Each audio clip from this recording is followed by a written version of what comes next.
Ladies and gentlemen, the West absolutely hates South Africa because in news from America, almost 40 kilograms of biltong has been expropriated from a South African.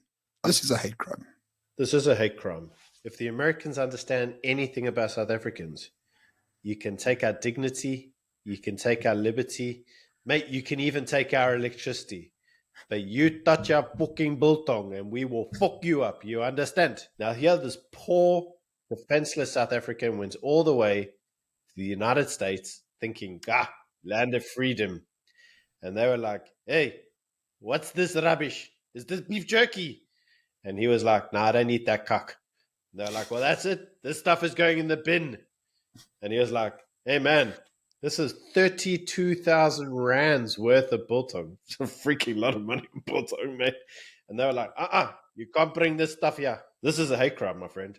I actually think this is an act of war, and the South African army should be mobilized to defend its citizens. I fully agree with you. So a lot of people take us to task for supporting BRICS. This is a clear example of why we should support BRICS.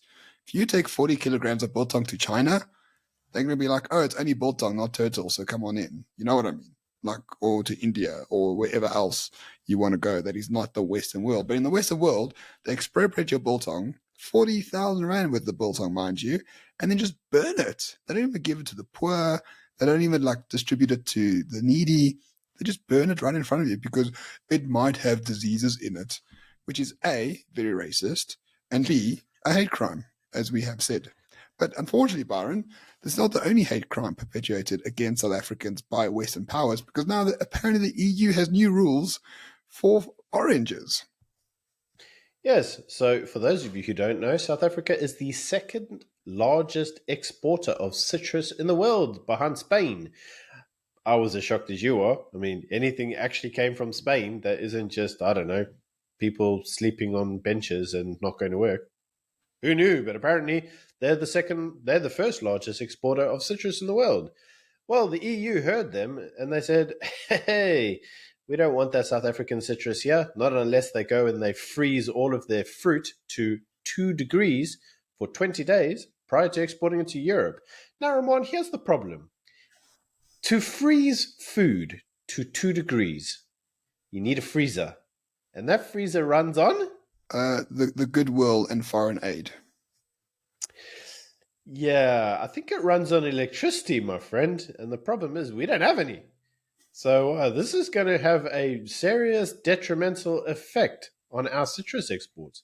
Apparently, the costing is just over $1 billion just for the equipment. Yeah, so this is a new rule put in by the EU, apparently to stop some moth from infesting the citrus that we export to Europe. The problem is, number one, that moth has been around since the dinosaurs, so there's not a new issue whatsoever.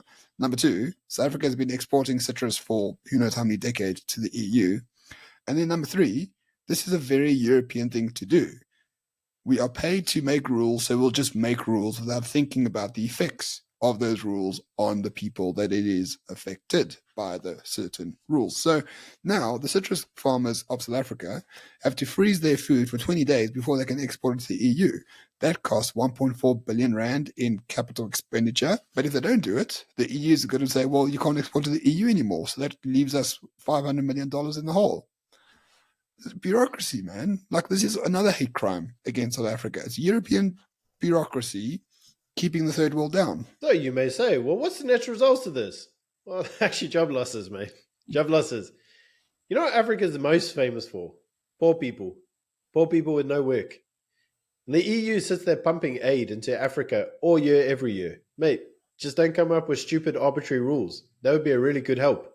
We could export stuff to you and you wouldn't have to, it wouldn't even blink twice. How does this affect the European standards? It don't, mate. It don't. They were just like, I've got a really crappy idea and I know how to make it crappier. This is just the way the EU rolls. This is why the UK wanted out. It didn't want to be involved in the EU because of this bureaucratic nonsense. But unfortunately, that bureaucratic nonsense is now impacting countries like South Africa. Over a third of our citrus exports goes to the EU. This is a serious amount of jobs, man. It's also a serious amount of revenue. That's all now going to be put in jeopardy by complete rubbish from the EU. No other country is coming up with these rules, just the EU. So, Ramon, I'm left to ask the question, why don't we just send our goods to Russia Pretty sure they could do with some citrus. Yeah, and they get paid rubles as well. So you de-dollarize the economy, which is also not a terrible thing. But I mean, on a serious note, the West is just telling South Africans that, we're not that important, then we can crush you whenever we want to. These are not loyal partners. Who cares about Goa? I mean, it's only 6% of exports. Like, really, like, these are not serious people. They treat us like, little children. They need to be told what to do. And I'm a bit sick of it. I'm being completely serious. I really think we're treated with contempt by the Western world, and therefore we should be like, well, let's find other places to export to. I'm sure there are quite a few countries around the world, in BRICS or otherwise, they'll be quite happy with the citrus fruit we've been exporting to the EU for the last few decades, instead of those fruits going to the EU in the first place. It makes complete sense to diversify a bit. I agree. It does make complete sense. And at the end of the day, ladies and gentlemen, you can see how badly this story has hit Ramon. You touch with the South African's biltong and you touch him on his studio. Just be very careful when you mess with a man's meat.